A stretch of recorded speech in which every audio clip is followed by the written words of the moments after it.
So I just got done lifting weights at the Y for about 20 minutes, and I'm trying this P90X program, and I just want people to know that I am very proud of myself, and I am very proud of my manhood.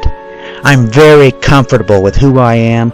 I've got an amazing body, and I don't say that in a bragging way. I say that in a humble way. I am humbled every time I look at myself in the mirror in my bathroom. I am so thankful for the body that God gave me. I've noticed that a lot of women give me the eye in public because of my body. Sometimes I'll strip butt naked and look at myself in the mirror in my bathroom and just think to myself, wow, that is one attractive, cute guy. Just about every night before I go to bed, I'll turn my naked buttocks to the mirror and watch myself twitch the muscles in my butt cheeks up and down and wiggle my glutes using nothing but the power in my mind. It's impressive. And again, I don't say any of this in a bragging way. I'm very thankful, just so thankful for the body that God gave me, and I'm humbled by it. I've shared juices with a lot of women, and I want people to know that. Do you like Halloween? Do you like Tim Burton movies? If you said yes to both of these questions, then MediEvil is the perfect video game for you. If you like either of those two things, there is no reason for you not to play MediEvil. MediEvil is a game that is somewhat forgotten nowadays, and it doesn't deserve to be at all. MediEvil is an action-adventure game with some platforming elements mixed in there. And this is one exceptional game, a game that I forgot about for a long time. It sat in my shelf for a long time collecting dust, and I finally found it and remembered it and played it, and it is an amazing game that should not be forgotten. It should be played. And before I ramble on for too long, why don't we review it and see why I say all of that?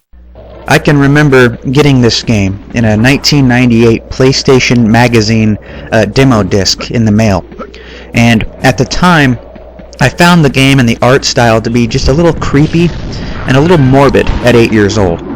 But after playing it this year, about 18 years later, I really grew fond of this game. This is a very, very good platforming / action-adventure game. With that being said, this game is not perfect. There are some bad things about this game, and they're very few and far between. For instance, the camera angles. The camera in this game isn't perfect. It doesn't always follow where you're turned, but you can move the camera with your R1 and L1 triggers at any time.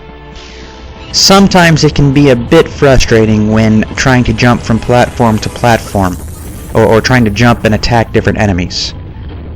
A lot of the reviews that I've read on the internet for this game are bad, and I was very surprised to see that. This is not a bad game. Do not read the negative reviews on this fucking game. This is a great game, and I enjoyed it thoroughly.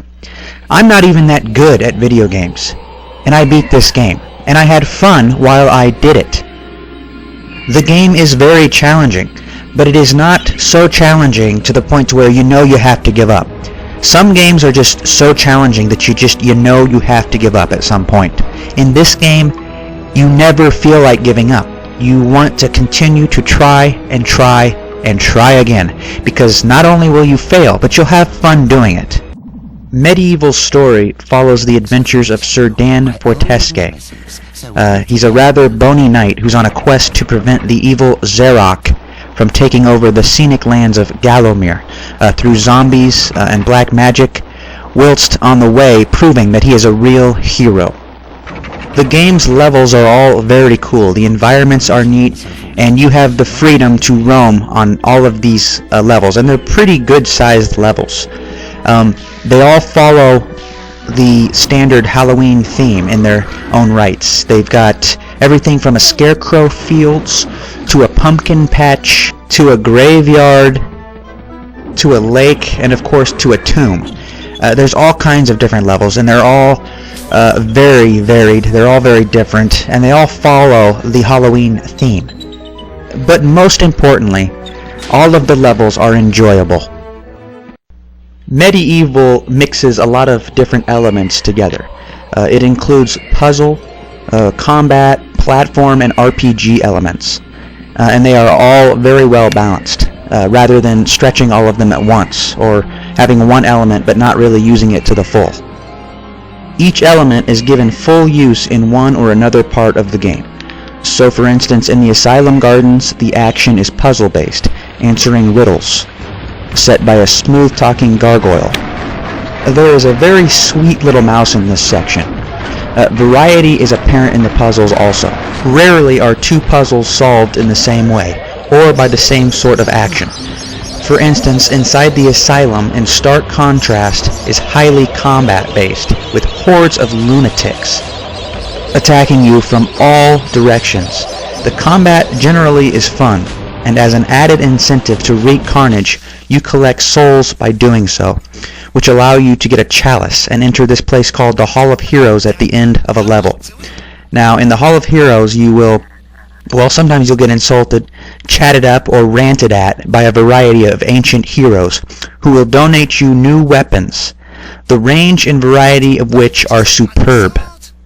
This device also adds a great deal of replayability to this game.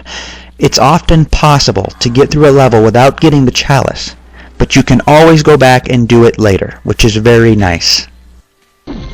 All of the boss fights in MediEvil are pretty exceptional, pretty good. They're all very different in their own ways, and they all have their own abilities that you have to defend yourself from. And the weapons, the special weapons that you get in the Hall of Heroes from getting 100% of the chalice of the souls on each level are all very useful against the bosses. Each special weapon is more effective against certain bosses, so it adds an element of strategy to the boss fights in this game, and it's fun. The boss fights are not too hard. Like I said, the game isn't too hard, but if you don't know what you're doing, of course, you're not going to do well.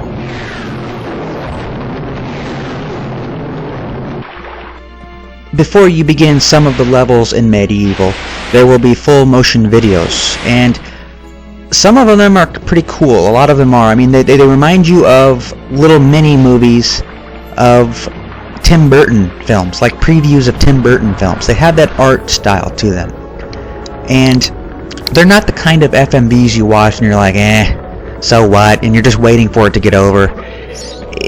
They're not something you want to skip. They're actually kind of fun to watch, and they add to the game.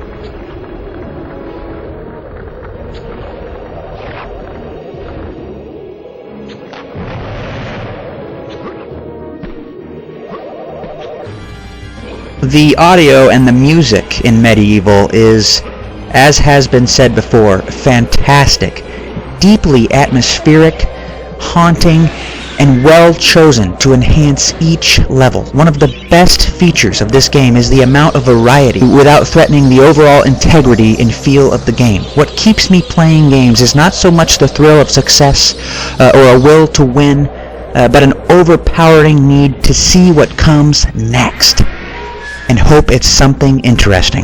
MediEvil perfectly fulfilled this desire. It's good looking, sounds great, is charming and amusing. Why all the rubbish reviews? I don't understand it. The one drawback, it isn't long enough. It should have been a 5-disc game. It can never be long enough. Get working on MediEvil 3, you developer guys. Thanks for watching, please subscribe, and goodbye my friends.